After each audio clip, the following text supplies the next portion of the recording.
Okay, so first, hello and welcome back to school. Happy Monday, happy 8 a.m. week one Monday. It's great to see most of you enrolled, and um, yeah, and I'll see you guys at the midterm. So, no, we'll. Anyway, I hope you guys had a good spring break. I had a great spring break. I mean, I didn't do very much, but that was what made it great. And part of not doing much was like I didn't prep for this class. So like I don't have my syllabus ready to go, and then like I was trying to knit my slides for today, and it didn't knit, and so I just pulled the slide deck from last year, and so it's the exact same slide deck, but I have to update a bunch of stuff, and after class today, I'm gonna go home, and then I'll get everything fixed up, and we'll be good to go. Everything will be good to go by Wednesday, I promise. But but yeah, today's just flying by the seat of my pants here. So, but anyway, it's great to see you guys, and I'm excited. I mean, I say this about all of my classes, but I love teaching this class. It's a lot of fun for me, and I hope you guys enjoy it too. But let's take a look. This is Stats 102B, Computation and Optimization for Statistics. Welcome to Spring Quarter. This is me, Miles Chen, and you can call me Miles. You can call me Professor Chen, Dr. Chen.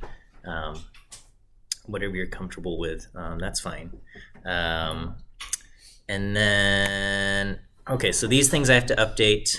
So don't pay attention to this slide.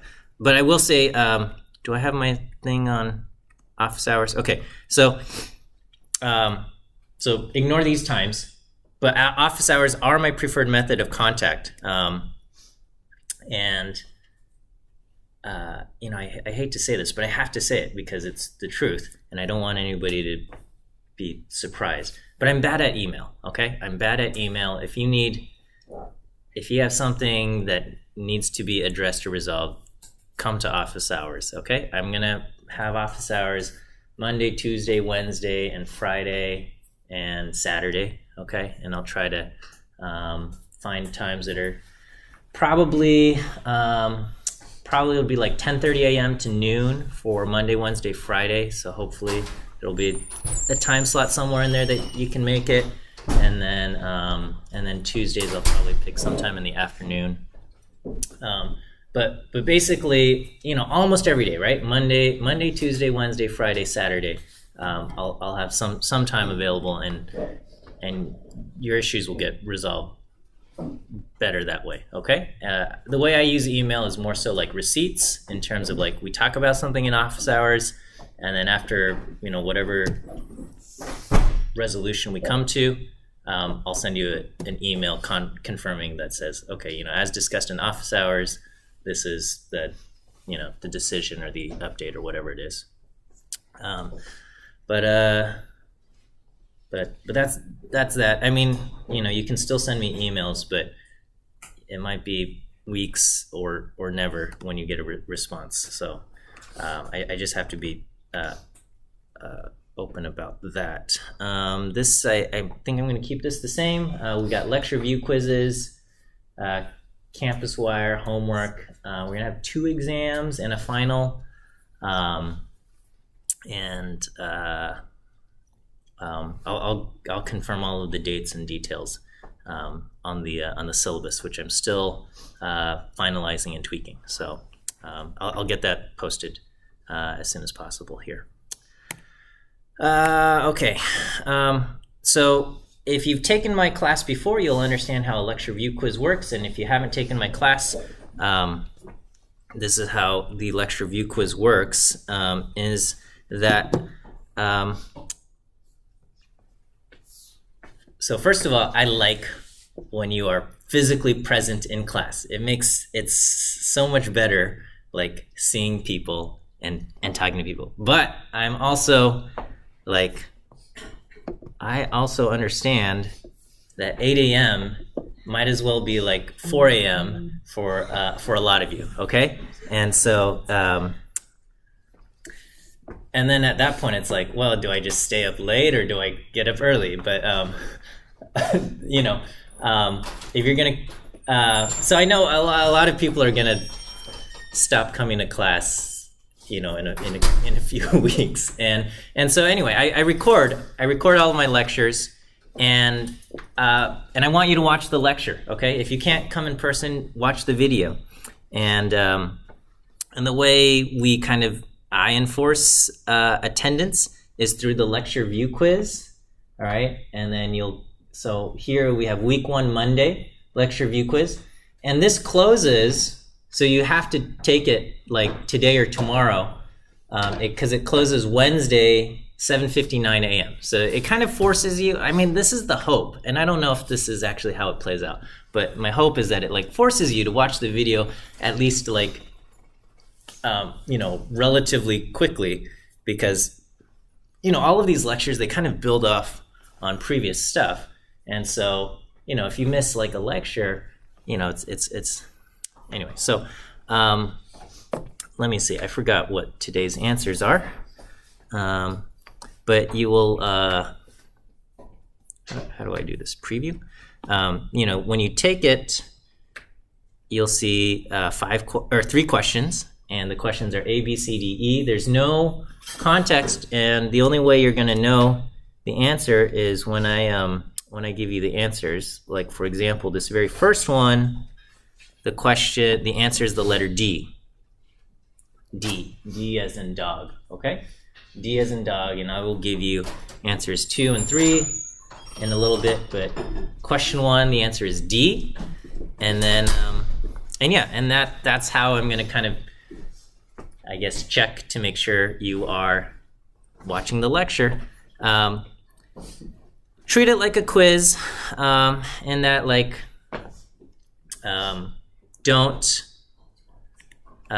don't share your answers, okay? Like that's considered cheating. So, so anyway, just watch the video, letter D, and then answer your question. And so you get free points that way. I mean, if you just watch the video and answer the quiz, which shouldn't be too hard, you'll get your points that way. Okay. All right, homework. We're gonna have homework. The homeworks are challenging, okay? That's by design. That's one of the frequent complaints I get from in evaluations.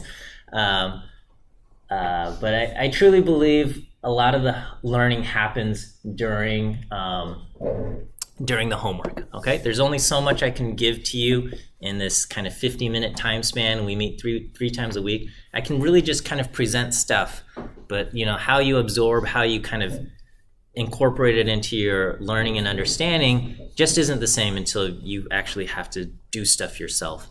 And so the homework tries to exercise that part. It is intended to be challenging. My hope is that they are learning and rewarding experiences. You know, of course, everybody's got different feelings about them, but anyway, I'll post up the homeworks and you can get started there. All right, so this class is 102B. It says Computation and Optimization for Statistics.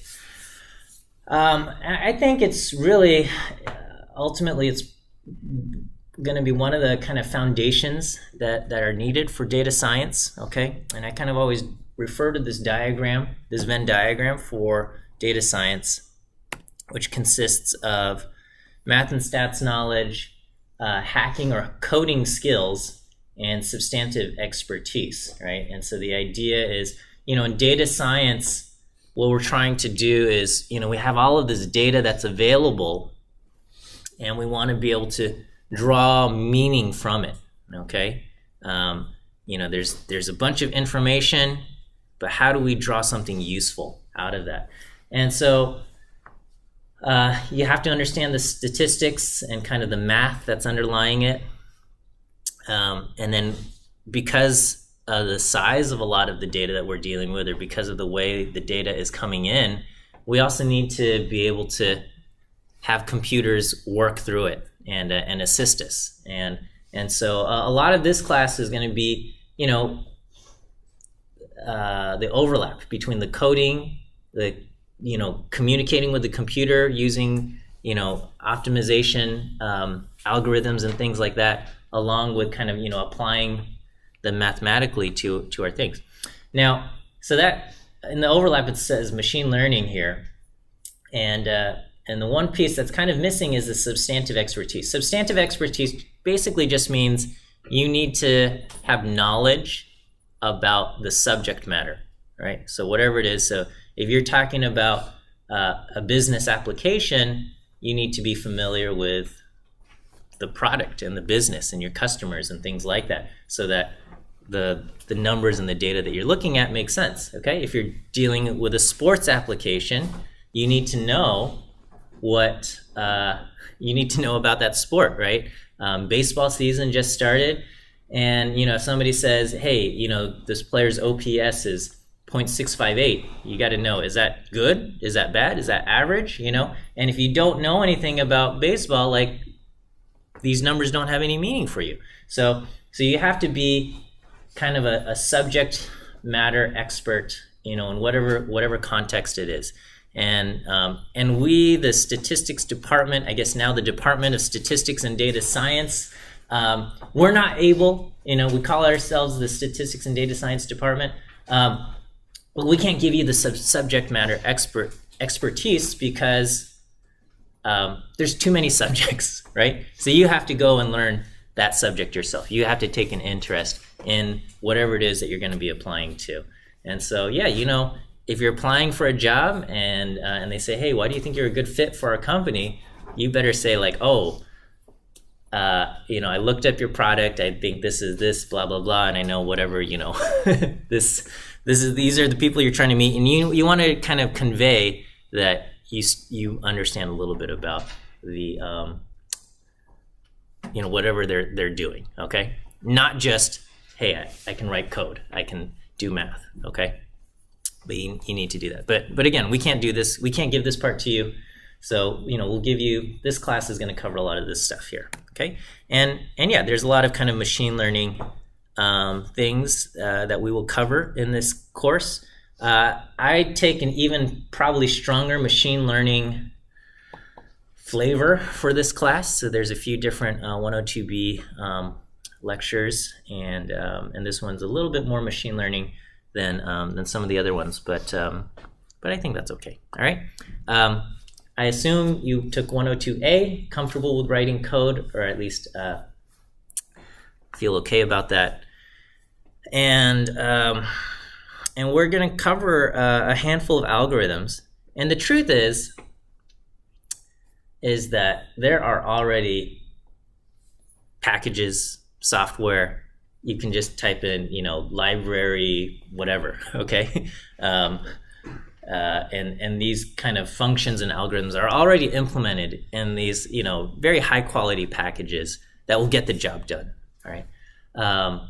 In our class, though, I'm going to make you kind of write some of these algorithms by hand, or not by hand, but like manually, by yourself in the computer. That's going to basically do like kind of a crappier version of this professional package, right?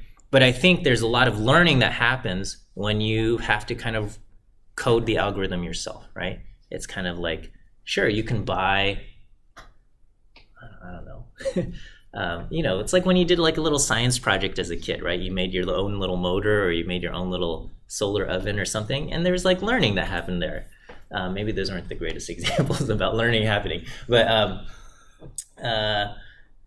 going to, part of your homework is you're going to have to write some of these algorithms by yourself, and I think there's going to be learning that happens there. But of course, in real life, if you ever work for a company and they say, hey, we need you to implement this kind of algorithm to our product, probably use the professional package, okay? It's going to be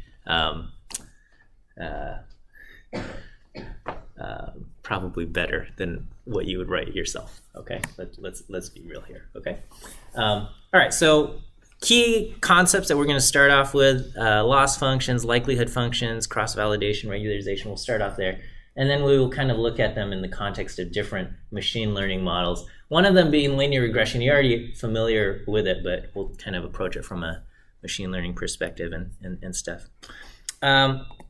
I do want to say a little bit, this class overlaps quite a bit with Stats 101C. At least when I've taught 101C, there's a lot of overlap between this class and 101C. In that, in 101C, you learn a lot of kind of machine learning models, algorithms, and things like that, and their applications. But for me, 101C, when I teach it, is a little bit more of an applied class where we use kind of all of the professional pre-written packages, those things. So I teach it using tidy models, and we apply it to the data, and we don't really dig into what's happening under the hood. Okay, it's kind of like, all right, this is the context in which you would apply it, and let's apply it, and let's build a cool model.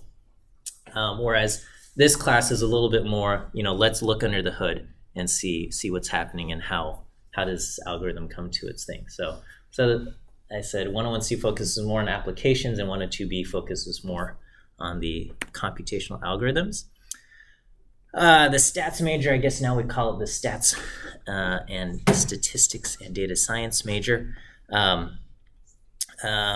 bigger picture, you have kind of these foundational courses, computational foundations, and I kind of put 102A, at least the first half of 102A, into computational foundations. The 100 series is all about mathematical theory, and then 101C and 102B are statistical models. 101A and 101B, I wrote statistical models when data is expensive versus statistical models when data is cheap. Okay, and then 102C is Monte Carlo methods.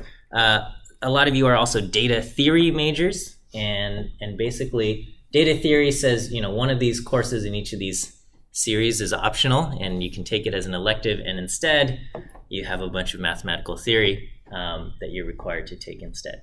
And you know what, that mathematical theory is pretty great too. Just but it's a lot of theory to get through. So I hope you guys enjoy that. But yeah, I guess kind of the contrast between say 101B and 102B is 101B. A lot of those techniques and methods were developed when obtaining your data was expensive. Okay, getting a data set of 50 observations might represent a year of data collection or something. Okay, I think of these agricultural applications where you had to do an entire harvest and measure those things, and it was very expensive to do. And so you're trying to maximize the information you can get out of there. And then in kind of the modern age, we have this opposite problem where we have like server logs from the internet, and it's got like millions, if not billions, of entries, that are generated, and there's just so much stuff to kind of slog through that it's difficult to understand. So let's talk a tiny bit about academic integrity, and I give this spiel at the kind of beginning of all of my classes. So if you heard it last quarter, I apologize. If you heard it a few quarters ago, I apologize. But it's worth talking about it, I think, every time. And especially today, we have Chat GPT and all of these things that GitHub Copilot that can basically like do your homework for you. And I probably won't even know, right? If you, right? So they have tools now to like help professors detect if somebody used ChatGPT, but it's like, who else? It's not like you're gonna get a quote conviction or something. It's just kind of like, this is suspicious, but I don't know. And the truth is, yeah, you know what? There's a bunch of, if you search hard enough, you could probably find the answers for a lot of the questions. And if you ask ChatGPT for answers, you could probably get answers, all right? And, if the goal is get the job done, right? Like if you're working, all right, and there's not, you're just trying to get your thing to work, those solutions are not bad, okay? They're available, and you can use it, right? But I want to remind you that the goal of this class is your learning, okay? And there's this conflict because when we grade things, it's like we want to see, did you get it working properly and things like that. But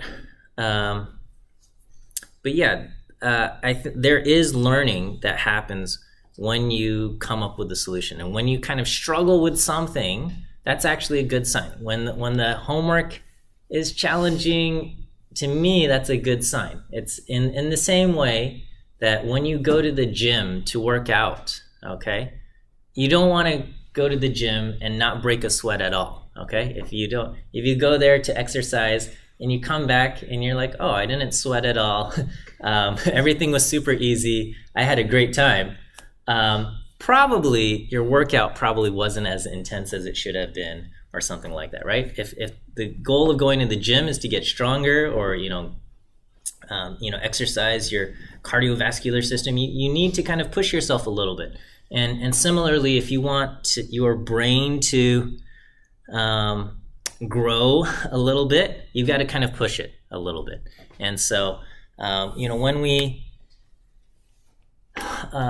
resort to either copying code, plagiarism, or asking an AI to do our figure out our solutions for us, it's kind of like I compare it to going to the gym, saying like, oh, this is too heavy for me to lift, so you ask somebody else to do the lifting for you, or now you ask a robot to lift the weights for you. And if the goal was we want the weights lifted off the ground, great.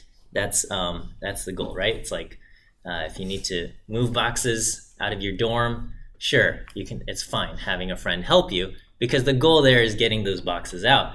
But if the goal is like, oh, I want to get stronger, you got to do it yourself. If you want to get better at coding, if you want to learn these things yourself, you got to do it yourself.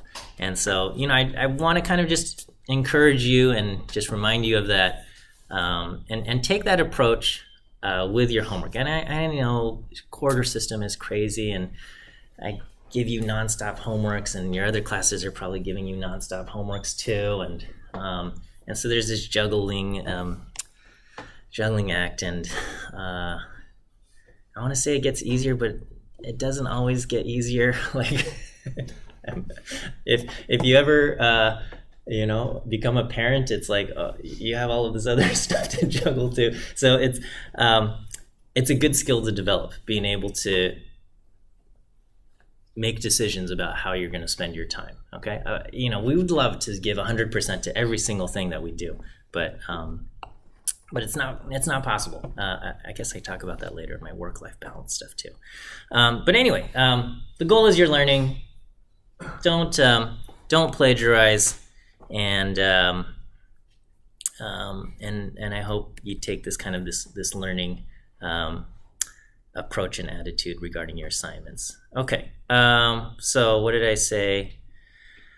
I don't like having to deal with the dean's office, but if we have to, we will. And collaboration policy. I will set up a campus wire, and I want you guys to contribute. And usually it's a good place where a lot of good discussion and stuff happens. And so do that. My kind of rule with Campus Wire is just don't share your code. Okay. So discuss ideas. How do you do this? What am I supposed to do? How do I get started? That's fine. But don't be like, okay, write this line of code. That's kind of that's where I draw the line there. Okay.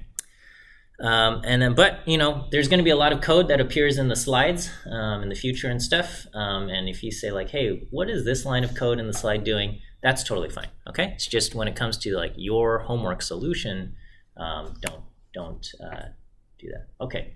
And then now I will give you my spiel on grades and life and and other stuff. Let me go ahead and give you your second view quiz answer for today.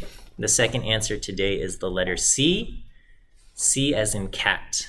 C as in cat. So make sure you jot this down somewhere. The second answer is the letter C.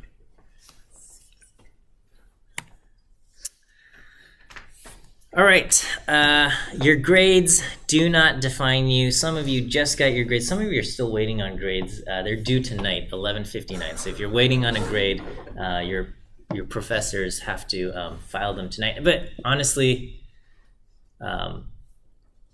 some people don't make the deadline either, and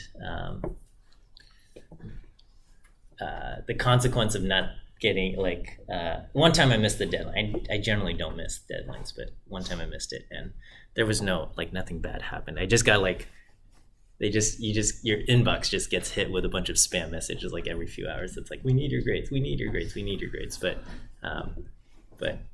it happened one time. So, but anyway, I hope this is not coming at a bad time where I'm offending you by saying your grades do not define you right after you're getting your grades from you're still feeling the sting from in the last 48 hours or something. I know what it's like I remember still very clearly a lot of what it was like being a student and how so much of my time and energy was put into school, and the payoff is the grade at the end. And so when you get what you want, it feels great, and when you don't get something that you want, it doesn't feel good. I understand that, but I want to, I guess, I want to give you a little bit of perspective in just because you're in the middle of it.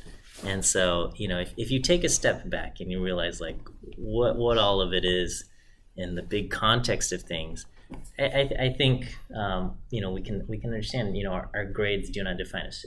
They play a role.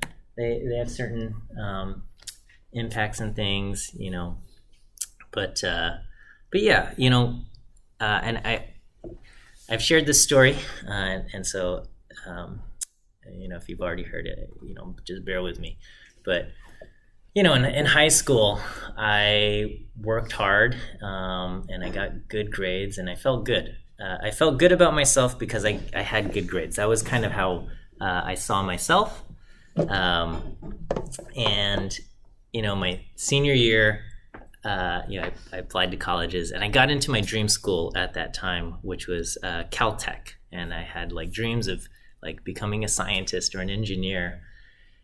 And when I got my acceptance letter, it felt like all of this hard work or whatever that I had done in high school, it paid off. I felt validated, and it felt good. And then I started attending Caltech, freshman year, right out after high school, and it was rough. It was a quarter system. It was also my first time not living at home with my parents, and so a big adjustment, and also and the classes were way harder than what high school was, and all of my classmates were brilliant, and I felt I still feel this way. I felt like I was the least qualified and individual on campus,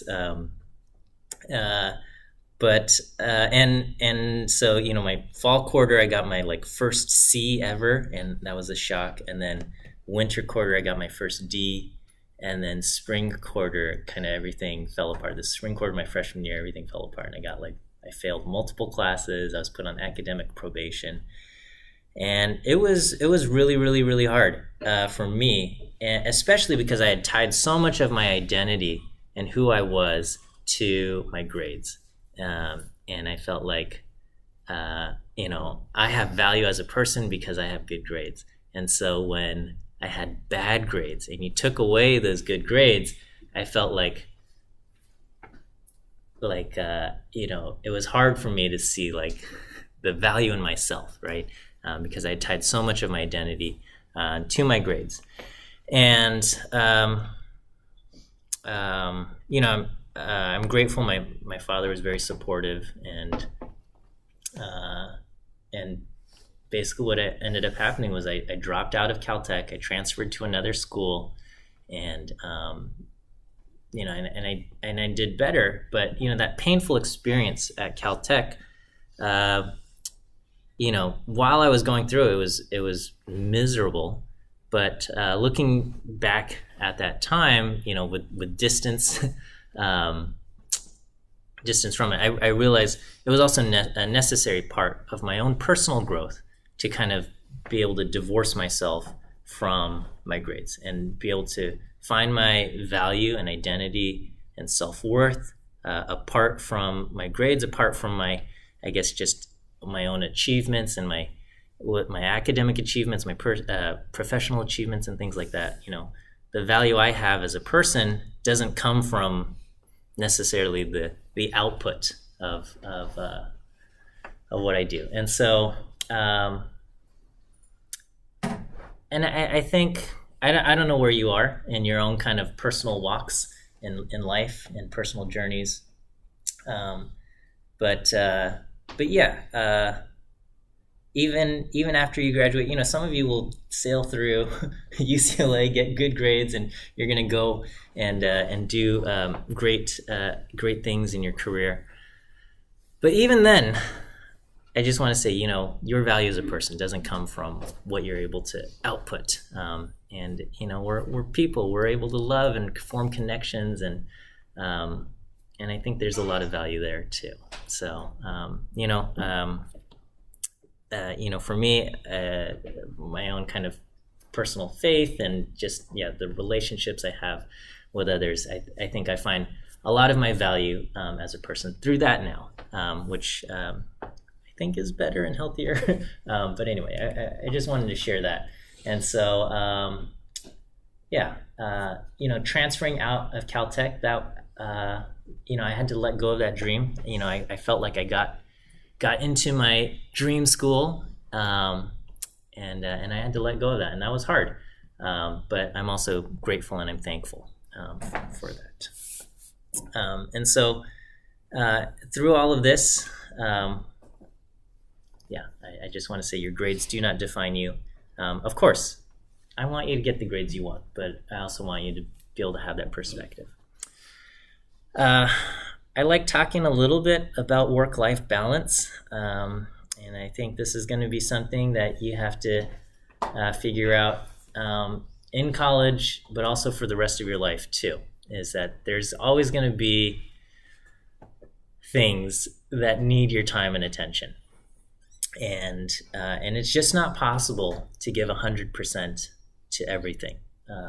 And so, you have jobs and internships. Some of you actually are working right now. Some of you don't have jobs, and you just have school and academics. And if you're working and attending school, like, you understand like the conflict of these different time demands and things, right? And there are other professional obligations, like if you're leading a club too, that that demands your time and attention.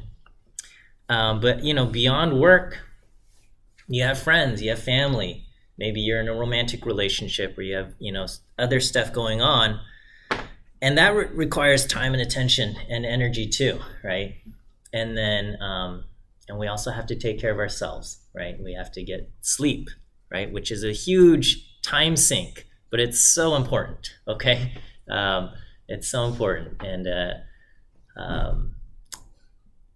so, you have to get sleep, and, it's good to exercise, it's good to eat healthy, but, a lot of these things, they take time, right?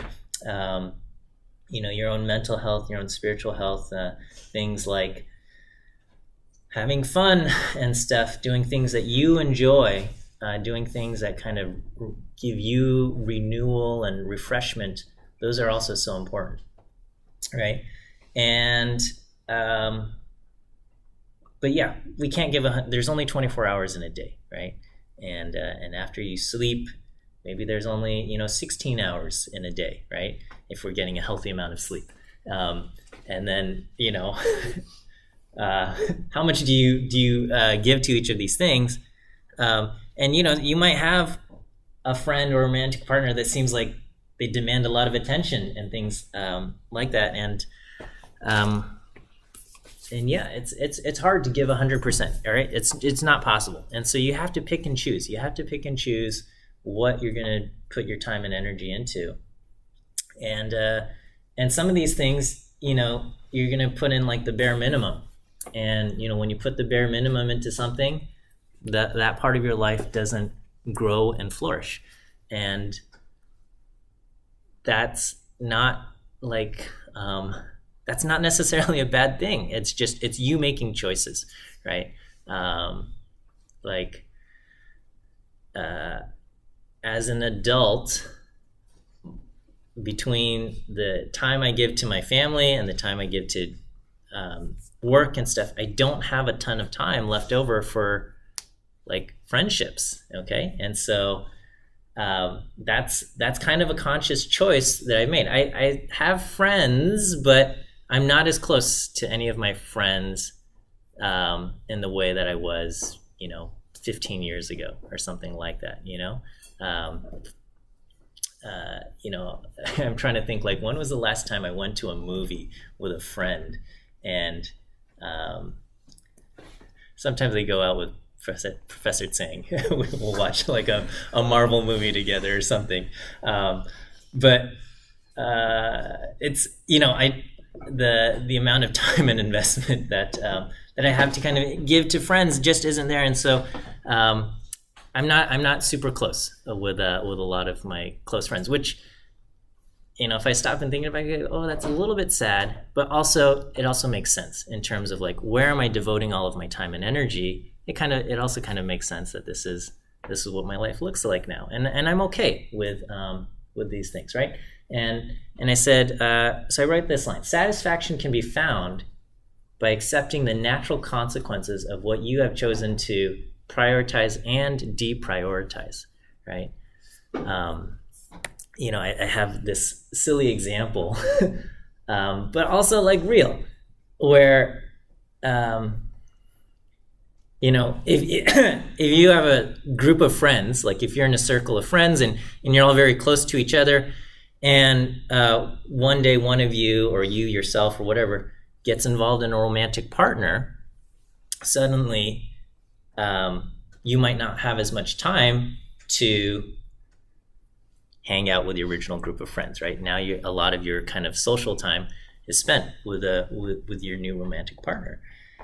And kind of what naturally happens is you're no longer as close as you were to your original kind of circle of friends. And when you realize that that's happening, it can kind of feel a little bit hurtful. But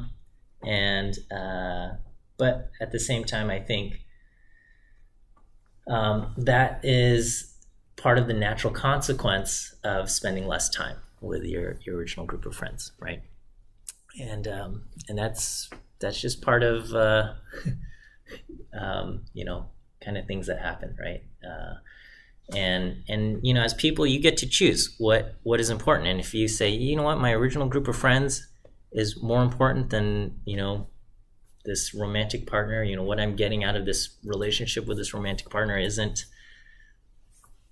worth it, then maybe that's time to break up, or maybe say, oh, you know what, I really like this romantic partner, and I want to spend more and more of my time, I want to spend the rest of my life with this person, then take it to the next level, right? You get to make a choice about what's important to you, right? And when you're able to kind of accept the natural consequences of what happens when you invest less time into something, you can kind of reduce your own feelings of bitterness and jealousy. And similarly for school and work or whatever, in this class, I'm going to give you homework. you're going to have exams to study for. And sometimes in life you say, hey, you know what? This other thing in life is going on and it's more important. My friend needs my support, or I have a family member and I have to go back home and I won't need to support and be there, and in that moment that is much more important and getting a good grade on some assignment, right? And so the natural consequence of what happens there is you turn in your homework half done and you get half the points, okay? But you are also able to give time to someone that you cared about and someone that you love, and I think in the long run that relationship and that love that you're able to give is much more important than whatever points come out of some homework assignment. And that's just what happens. A lot of times, if you need an extension on homework, I'm pretty generous and flexible regarding homework extensions. So just come talk to me and in office hours or whatever, and I'll say, okay, you can have extension for homework. But yeah, that's kind of what happens. One thing that I kind of struggled, I worked in the corporate world for a little bit of time right after I graduated from undergrad. And, one thing that I struggled with, or that kind of made me realize the corporate world wasn't for me, was I was not as willing to devote as much time to the company as the company wanted me to devote. And I said, there's other people that I want to spend time with, and I don't want to stay late today. And that created conflict and tension between me and my boss. And the consequence of that was, I didn't get good performance evaluations, when the time came. And when that happened for the first time, I was offended. I was like,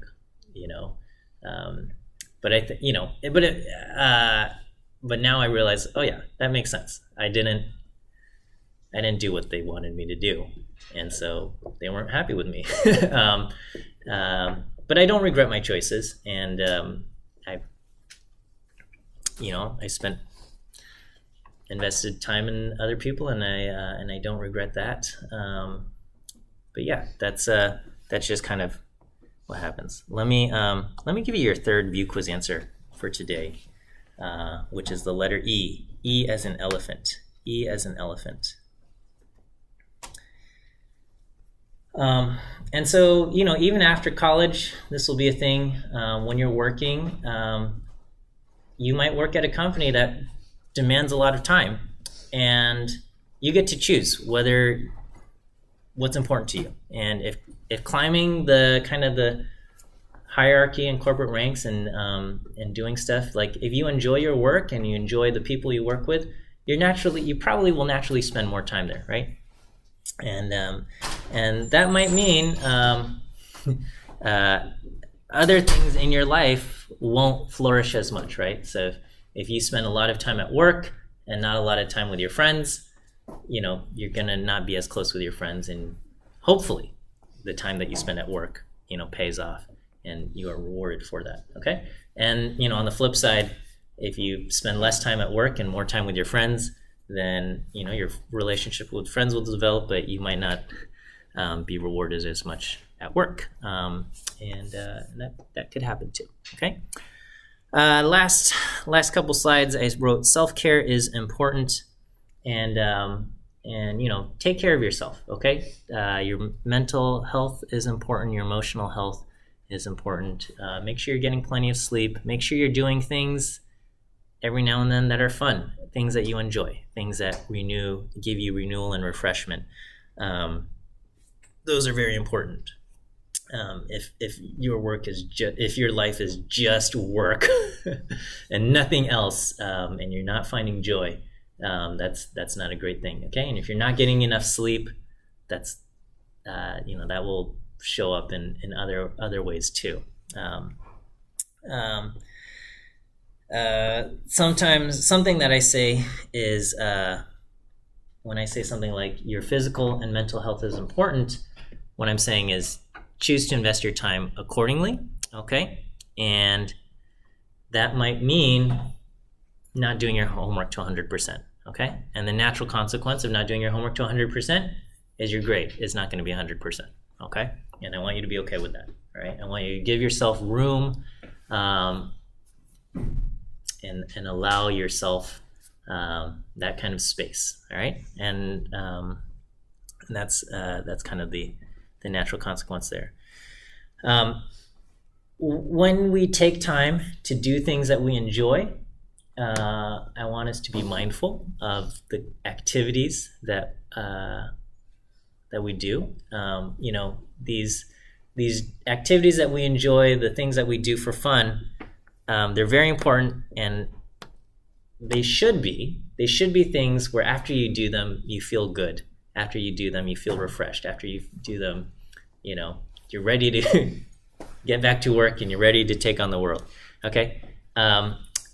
There are a handful of activities that, and there's like apps and games that are designed not necessarily to give you refreshment, not necessarily designed to make you feel better, but they're designed just to kind of keep you hooked and in the moment, all right? And this is in part due to the findings of data science that says when we designed our app this way, people were more engaged. And this is kind of the flip side of, using data science, not for the betterment of the world, but for maximizing profits and advertising income and things like that.